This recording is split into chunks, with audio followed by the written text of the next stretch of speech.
기원전 400년경에 그리스에는 소크라테스라는 유명한 철학자가 있었습니다. 그는 신을 부정하고 청년들을 타락의 길로 인도한다는 누명을 쓰고 재판에 회부되어 사형을 선고받았습니다. 소크라테스에게는 어릴 적부터 친하게 지낸 크리톤이라는 친구가 있었는데, 이 크리톤은 어느 날 밤에 소크라테스가 갇혀있는 감옥에 찾아가서 모든 준비를 해놓았으니까 탈옥을 하라고 권유했습니다. 소크라테스가 감옥 밖에 나가기만 하면 됩니다. 크리톤의 간절한 설득에도 불구하고 소크라테스는 아무리 가혹한 법률이라도 사회가 합의한 이상 그 법을 지켜야 한다는 뜻을 굽히지 않았습니다. 그리고 결국 소크라테스는 사형 집행관이 들고 온 독이 든 잔을 마시고 죽었습니다. 이런 배경에서 악법도 법이다 하는 소크라테스의 명언이 나왔습니다. 그런데 이 악법도 법이다는 말을 어떤 뜻으로 해석할 것인가가 중요합니다. 많은 사람들이 이 말을 인용할 때 악법도 법이다라고 할 때 법은 무조건 지켜야 된다는 뜻으로 말해왔습니다. 그러나 저는 이 소크라테스가 자신에게 사형을 선고한 법을 악법이라고 표현하는 것에 더 큰 강조점이 있다고 생각합니다. 그러니까 소크라테스는 악법에 의해서 죽음으로써 악법에 저항했다고 하는 겁니다. 그러니까 소크라테스의 이런 모습은 십자가의 길을 가신 예수님과 유사하다고, 예수님의 모습과 유사하다고 보는 사람들이 많습니다.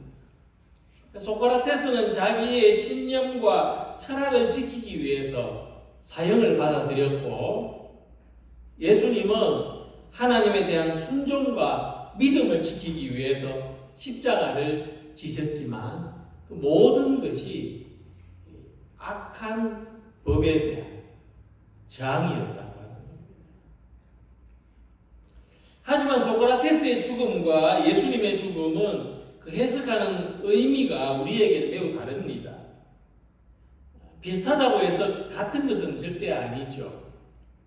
자, 그럼에도 불구하고 이 이야기를 말씀드리는 것은 가이사의 것은 가이사에게, 하나님의 것은 하나님께 드리라는 이 예수님의 말씀도 소크라테스가 했던 말과 유사한 의도를 가졌다고 하는 겁니다.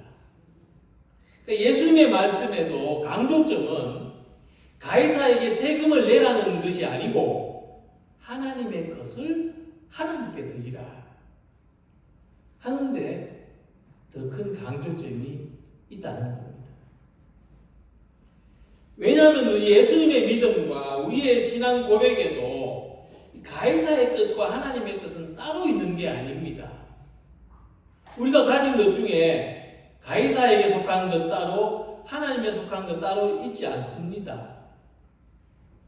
모든 것이 하나님의 것입니다.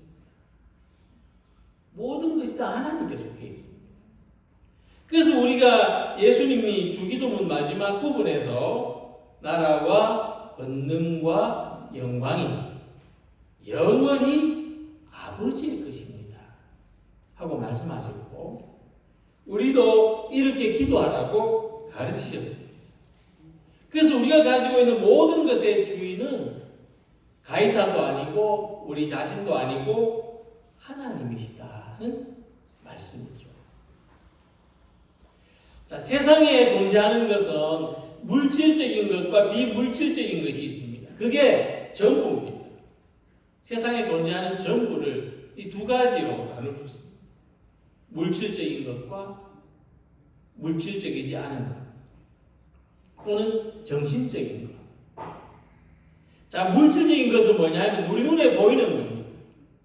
우리 눈에 보이는 모든 게 자연 만물, 이런 사물들 다 물질적인 겁니다.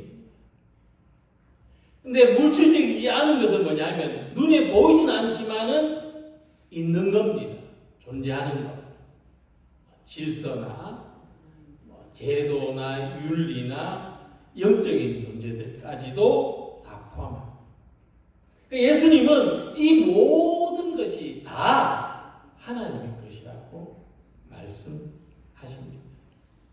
그래서 우리 삶에 우리가 소유한 것도 우리 머릿속에 들어있는 것도 다 하나님의 소유다 하는 겁니다. 그래서 바울은 이 소유에 대한 하나님의 권한이 어디까지인가? 저 소유가 있으면 권한도 있을 거 아닙니까? 이렇게 말씀했습니다. 토기장이가 진흙한덩이로 하나는 귀 있을 것을 하나는 천 있을 그릇을 만들 권한이 없느냐? 이게 하나님 권한입니다. 하나님은 하나님의 소유에 대해서 전적인 권한을 가지고 계십니다. 그래서 우리는 나라와 권능과 영광을 영원히 소유하신 하나님 앞에 어떻게 살아가야 하느냐? 순종과 헌신으로 살아가야 하는 겁니다. 자, 그러면 먼저 이 질문이 가이사에게 세금을 바치는 게 옳습니까? 옳지 않습니까? 하는 질문이 어떻게 이런 질문이 나오게 됐는지를 생각해 보겠습니다. 바리새인과 헤롯 편에 선 어떤 사람들이 예수님을 찾아와서 신앙적인 상담을 하는 것처럼 물었습니다. 카이사 황제에게 세금을 바치는 것이 옳습니까? 옳지 않습니까? 우리가 세금을 낼까요? 내지 말까요? 당신의 생각에는 어떻습니까? 우리에게 좀 가르쳐 주십시오. 자, 당시 유대 사람들은 로마 황제에게 강제로 세금을 징수당하고 있었습니다. 그러니까 로마라는 나라가 힘없는 나라 정복해가지고 세금 받쳐라. 그런 겁니다. 또 로마는 이제 나라를 하나 정복할 때마다 엄청난 수입이 생기는 겁니다. 그래서 로마 제국이 된 겁니다. 이 나라 정복하고 또 이 나라 정복하고 이 나라 정복하고 그게 다 돈입니다. 그래서 유대에는 그 일을 대행하는 업자들이 있었습니다. 바로 세리입니다. 세리는 로마에 세금 바치는 일을 대행해주는 하청업체입니다. 근데 그 세리들이 수수료를 챙겼습니다. 근데 그 수수료를 로마에 받은 게 아니고 세금 내는 사람들한테 받습니다. 정해진 세금이 한 사람이 한 데나리온이라면 두 데나리온 받아가지고 하나는 로마에 바치고 하나는 수수료를 챙깁니다. 그러니까 동족들이 세리들을 안 좋아하죠. 유대인들은 이 외에도 성전세가 있었습니다. 성전에도 세금을 냅니다. 근데 성전에는 들어갈 때 세금을 내야 들어갈 수가 있습니다.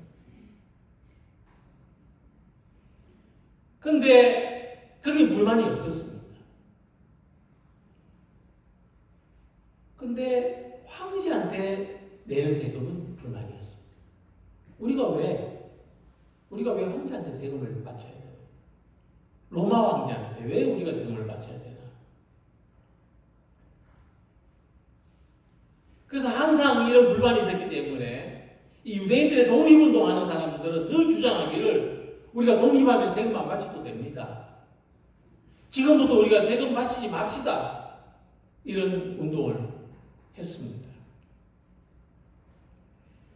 바리새인들과 헤롯파에 속한 사람들은 바로 그런 반감을 이용해서 예수님을 곤란하게 만들려고 이런 질문을 합니다. 만약 예수님이 로마 황제한테 세금 당연히 바쳐야 되는 거 아니냐 이렇게 말씀하시면 예수님은 유대인들에게 배척을 당합니다. 예수가 세금 바치라 하더라. 이런 유대인들이 생각합니다. 예수 로마의 앞잡이구나. 반대로 황제한테 세금 바치지 말고 하나님께만 바쳐야지. 황제한테 세금 왜 바치냐 하면은 로마에 고발합니다. 예수가 세금 바치지 말아야 했다. 그럼 예수님은 그런 명목, 불순분자로 잡혀갑니다. 그래서 예수님은 어떻게 대답하죠? 이렇게 대답해도 안 되고 저렇게 대답해도 안 됩니다. 예수님 대답하시기를 가이사의 것은 가이사에게, 하나님의 것은 하나님께 바쳐라. 자, 왜 이 대답이 명답이냐면 예수님의 이 대답은 사람의 생각으로 하는 대답이 아닙니다. 말씀에서 나온 대답입니다. 즉 율법의 정신을 바탕으로 하신 말씀입니다. 율법에 어떤 게 있냐면요, 율법에는 거룩한 것과 속된 것을 구별하는 그런 정신이 있습니다. 다른 두 가지를 섞으면 안 된다는 가르침이 있습니다. 레위기 19장 19절에 보면 너희는 내 규례를 지킬지어다. 네 가축을 다른 종류와 교미시키지 말며 내 밭에 두 종자를 섞어서 뿌리지 말고 두 재료 직조한 것을 입지 말지며. 지금 자기 옷을 보는 분들이 계십니다.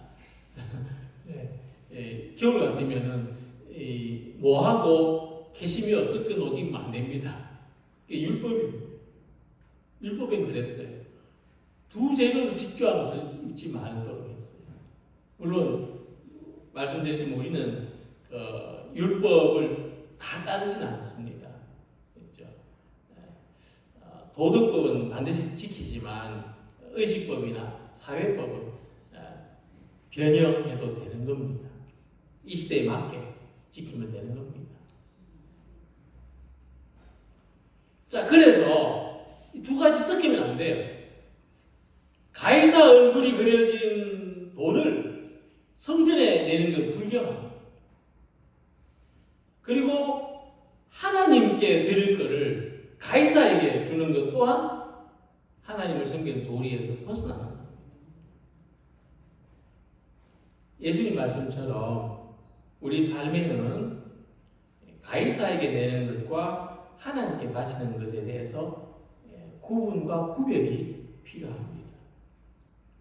가이사에게 내는 것으로 하나님의 것을 대신할 수 없다는 겁니다. 특히 당시 유대인들은 가이사에게 내는 세금을 거부하는 감정이 있었다고 했습니다. 가이사 내는 세금 아까워요. 그냥 뺏기는 것 같죠? 근데 그렇다고 해서 이거 하나님께 드려야 될 건데 가이사한테 뺏기니까 아깝다고 생각하진 않았습니다. 내 거 뺏기니까 아까운 거예요. 왜냐하면 유대인들은 하나님에 대한 의무를 다 해야 된다고 생각 안 했습니다. 할 사람만 하는 겁니다. 안 한 사람은 안 해도 그 의무라고 생각 안 했습니다. 가이사는 세리를 고용해서 강제로 세금을 걷어갔지만은 성전에 내는 세금은 강제적이지 않습니다. 성전에 안 가면 세금 낼 일이 없습니다. 선택이고 자유라고 생각했던 거죠. 예수님 말씀은 그런 겁니다. 가이사에게는 세금을 바치면서 왜 하나님의 것을 하나님께 드리지 않느냐? 우리나라도 그렇습니다. 우리가 나라에 내는 세금에 대해서 불만이 있어도 체납을 하지 않습니다. 체납을 하면은 불이익을 받습니다. 차지 번호판 떼가죠. 얼마 전에 울산에서 불시에 단속했더니만 1시간 만에 번호판을 한 한 4, 50개 떼갔다고 합니다. 불이익을 당합니다. 안 낼 수는 있지만은. 근데 그래서 아예 이 월급을 받는 사람들은 월급에서 떼갑니다. 아예 떼갖고 만약에 세금을 더 걷어간 거 있으면은 뭐라 합니까? 정산해가지고 다시 돌려받으라 이런 환급 제도를 만들고 있죠. 아예 떼갑니다. 반면에 우리는 하나님께 드리는 거는 하고 싶으면 하고 하기 싫으면 말고 내 마음이라고 생각합니다. 우리는 그렇게 살고 있습니다. 그래서 우리는 이 말씀에서 이 말씀을 어떻게 우리 삶에 적용해야 될 것인가를 발견합니다. 예수님 하신 말씀의 핵심은 뭐냐 하면 우리는 누구 것인가 입니다. 나는 누구 것인가. 우리는 우리 자신을 가해자의 것이라고 생각합니까? 하나님의 것이라고 생각합니까? 그게 문제입니다. 하나님을 우리 삶과 우리 생명과 우리 영혼의 주인이라고 믿는다면 하나님의 것을 하나님께 정직하게 드리는 것이 마땅합니다. 그래서 우리는 나의 모든 것이 하나님께 속했다는 이 신앙의 고백으로 살아가는 성도들이 되시기를 바랍니다. 예수님을 모함하려는 그런 악의가 있는 바리새인과 헤롯된 사람들에게 예수님이 특별한 요구를 하십니다. 세금 낼 돈을 내게 보이라. 돈 한번 가져와 봐라. 이거 가져왔어요. 예수님이 보시면서 이 형상과 이 글이 누구 거냐? 예수님은 그들에게 세금 낼 돈을 보이라고 했는데 당시 유대 나라에서 통용되는 그 돈에는 황제의 얼굴이 새겨져 있습니다. 그리고 그 동전에 글자도 새겨져 있어요. 신의 아들 티베리우스 가이사, 존귀한 대제사장. 이런 문구가 돈에 새겨져 있어요. 그러니까 위에 보면은 저런 돈에 저런 사람 얼굴하고 사람 그 글자가 새겨져 있는데 이걸 하나님께 못 바치는 거예요. 아주 불경하기 때문에. 우상 숭배, 우상 같잖아요, 우상. 그러니까 하나님께 저 우상을 못 바쳐요. 그래서 성전에 세금을 낼 때는 밑에 보면은 모양이 다르죠. 바꿨어요, 저걸로. 그 성전 앞에 환전상이 저렇게 바꿔주는 거예요. 위에 동전을 주면은 밑에 걸로 바꿔줘요. 성전에서만 써요, 저거는. 일상에서는 안 써요. 성전에 세금 낼 때. 마치 우리가 등기 필증할 때 무슨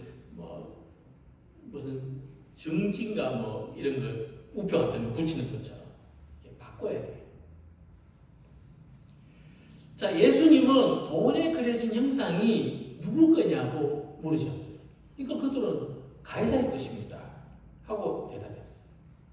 이 대답이 무슨 뜻이냐면 세금을 내는 것은 로마 황제가 만든 제도 속에 있는 것이고 황제에게 세금을 내는 것은 우리가 황제의 다스림을 받기 때문입니다 하는 그런 뜻입니다. 자, 그러면 황제에게만 세금을 낸다면 그들은 철저하게 황제에 속해 있는 이방인들과 다름이 없습니다. 이방인들도 다 억지로라도 세금을 냅니다. 그러나 황제에게 세금을 바치면서도 하나님의 것을 하나님께 드릴 줄 안다면 그들의 삶은 궁극적으로 하나님께 속해 있다는 것을 고백하는 겁니다. 우리가 내는 것으로 나는 하나님께 속해 있습니다 하는 고백입니다.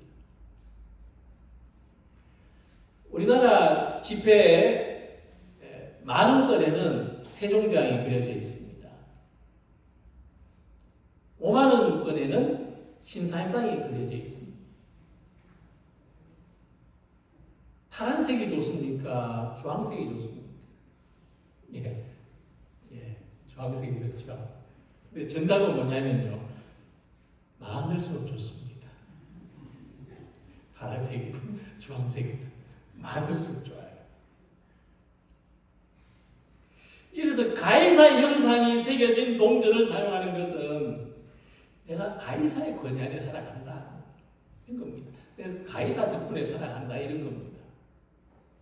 그렇죠? 마음일수록 아이고 가이사 덕분에 이렇게 가이사 얼굴이 그려진 동전이 나한테 마음이 있으니까 난 부자다 이렇게 생각하고 사는 거죠. 그런데 이 동전을 누가 씁니까? 세종대왕이든 신사임당이든 누구 주머니에서 나옵니까? 이 동전을 사용하는 사람이 중요합니다. 그럼 나는 누구 형상입니까? 나는 누구 형상을 가지고 있습니까? 우리는 하나님의 형상을 가지고 있다. 쓰는 사람이 중요한 거예요. 동전은 가이사의 것이고 지폐는 한국조폐공사에서 발행하는 것이 맞는데 그것을 어떻게 사용하는지는 나한테 달려 있습니다. 그래서 우리는 하나님께 드려야 될 것을 하나님께 온전히 드려야 한다. 자, 그럼 뭘 드려야 되느냐? 첫째는 마음입니다. 하나님께 우리 마음을 드리십시오. 예수님 말씀하시기를 내 마음을 다하고 목숨을 다하고 뜻을 다하여 주 너희 하나님을 사랑하라. 하나님께 우리 마음을 드린다는 것은 하나님 생각 많이 하는 겁니다. 마음으로. 염려, 걱정, 의심하기보다 하나님 생각 많이 하는 겁니다. 두 번째는 시간을 드리십시오. 시간. 주의를 지켜서 하나님을 기억하고 예배하는 거예요. 누가 나한테 시간 써주면 고맙잖아요. 그런 것처럼 하나님께 예배하는 시간을 드리십시오. 세 번째는 가진 것을 드리십시오. 뭔가 좀 여유있게 많이 생겼다 하면은 하나님께도 여유있게 드리십시오. 네 번째는 행위. 선행과 정의, 자비, 겸손한 행위로서 하나님께 영광이 되게 살아야 합니다. 그러니까 내가 누구인지, 내가 누굴 위해 사는지 행위로서 보여주고 그렇게 살아가는 게 중요합니다. 말로서만이 아니라 행위로서. 그래서 만약 우리가 이웃의 것을 빌리거나 얻어 썼는데 다시 돌려줘야 될 때가 오면 쓰다가 고장났다면 고쳐서 돌려줘야 되고 때가 많이 묻었다면 닦아서 돌려주는 게 도리가 아니겠습니까? 멀쩡한 걸 받았는데 돌려줄 때는 일부러 뭐 찌그러뜨려가지고 또는 뭐 반 잘라가지고 돌려주는 사람은 없지 않겠습니까? 그러니까 하나님의 것을 하나님께 드릴 때도 이와 같습니다. 예수님은 그것을 말씀하는 거예요. 때로 우리 삶에 손실이 생길 수도 있어요. 그러나 내 삶의 주인이 하나님이시라면 비록 내가 손실나고 결핍된 삶을 살아도 그것을 잘 받아들이면서 다시 회복시켜 주시기를 소망할 수가 있습니다. 그래서 하나님이 우리 삶의 조건과 환경을 어떻게 허락하셨던지 그것을 감사하고 잘 사용하고 하나님께 돌려드린다면 우리 삶이 하나님께 속한 것을 내가 인정하는 내가 우리 맡긴다고 하죠. 하나님 나 이렇게 하나님이 내 삶의 주인이라는 거 맡깁니다. 하나님 책임져 주십시오. 그래서 세상에서 살지만 나는 누구 형상? 하나님의 형상입니다. 세상 것을 가지고 살지만 이건 누구 거? 하나님 겁니다. 하나님 책임져 주십시오. 이렇게 살아가는 성도들이 되시기를 바랍니다. 그래서 이 예수님 말씀이 너무나 중요한 건데요. 이 말씀이 참 어려운 말씀이기도 하지만 우리에게 너무나 중요한데, 이 로마 제국 아래서 기독교인들이요, 황제를 숭배하라고 해요. 로마가 너희들 황제한테 절하지 않으면 반국가적인 범죄로 처벌한다, 감옥에 넣고 끝까지 거부하면 죽이겠다. 이 말씀으로 초대교회가 이겨냈어요. 초대교회 성도들은 어떤 믿음을 가졌냐면, 가이사의 것은 가이사에게를 인정했지만 동시에 하나님의 것은 하나님께라고 하는 신앙의 기준을 지켰습니다. 그래서 가이사의 것하고 하나님의 것을 구별했어요. 어떻게? 세금을 바치는 것은 가이사 거다. 어떤 국민의 어떤 의무 이런 걸 하는 건 가이사의 것을 주는 거다. 그러나 가이사에게 절할 수는 없다. 그건 하나님께 해야 됩니다.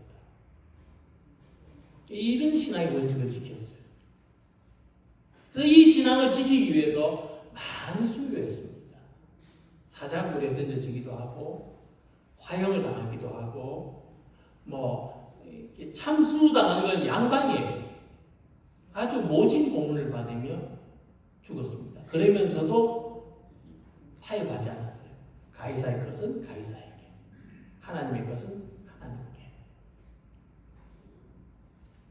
만약 초대교회가 살아남기 위해서 황제 숭배를 거부하지 않았다면 지금 기독교는 이런 모습이 될 수 없습니다. 국가의 통제 아래 완전히 흡수되어 버립니다.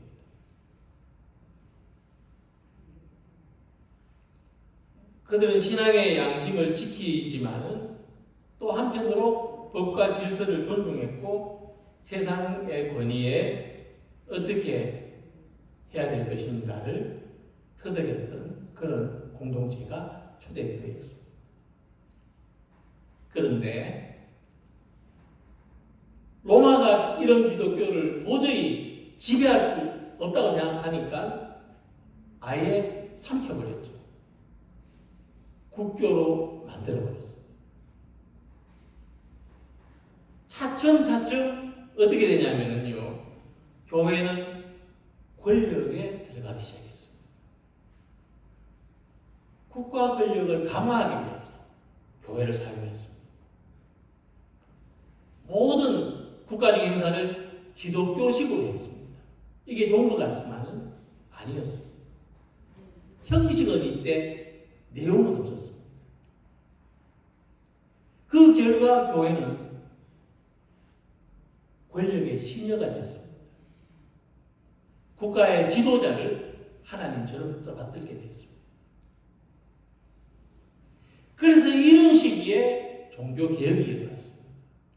루터와 같은 개혁적인 인물들은 교회는 말씀과 성례를 통해서 사람들을 바르게 인도하고 국가는 법으로 정의를 지켜야 된다는 주장을 했습니다. 그래서 정치와 종교는 분리해야 된다 하는 원칙이 세워졌고 지금까지 그 전통이 이어져 오고 있습니다.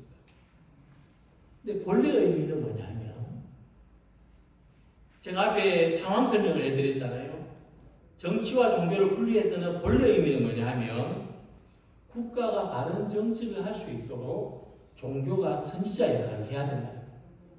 이게 정치와 종교의 분리가 가진 본래 정신입니다. 그래서 장로교 창시자인 칼뱅은 정치와 교회를 분리했지만은 이 원칙을 지켰지만은 그리스도인은 신앙의 양심에 따라 국가의 권위에 저항할 수 있다고 주장했습니다. 이런 신앙의 전통이 가이사의 것은 가이사에게, 하나님의 것은 하나님께 하는 말씀에 근거해 있습니다. 그 세상에는 하나님이 빌려주시고 하나님이 맡겨주신 것에 지배당하는 사람들이 많습니다. 권력이든 소유든 마찬가지입니다. 성경은 하나님보다 더 높이고 하나님보다 우위에 두는 것을 우상숭배라고 말합니다. 우상숭배는 하나님이 잘 다스리라고 주신 것에 지배당하는 삶입니다. 그래서 예수님은 이런 사람들을 위선적인 사람이라고 말씀하십니다. 외식하는 자들아 어찌하여 나를 시험하느냐. 이 사람들이 말로는 하나님을 주인으로 믿는다 했지만 실제로는 황제를 주인으로 생각하면서 사는 사람들이었다. 권력을 주인으로 생각하고 소유를 주인으로 생각하는 사람들이었다는 겁니다. 그래서 하나님의 것을 하나님께 드리는 삶은 내가 뭘 드리느냐, 어떤 걸 드리냐보다 더 중요한 의미가 있는데 우리 삶 전체가 하나님의 것이다. 나라는 존재는 하나님의 형상이 찍힌 사람이다 하는 사람으로 살아가는 것입니다. 그래서 우리의 마음으로, 시간으로, 가진 것으로, 행위로 하나님의 것을 하나님께 드리는 산제사, 신령과 진정으로 드리는 예배가 되시기를 주님 이름으로 기원합니다. 기도드리겠습니다.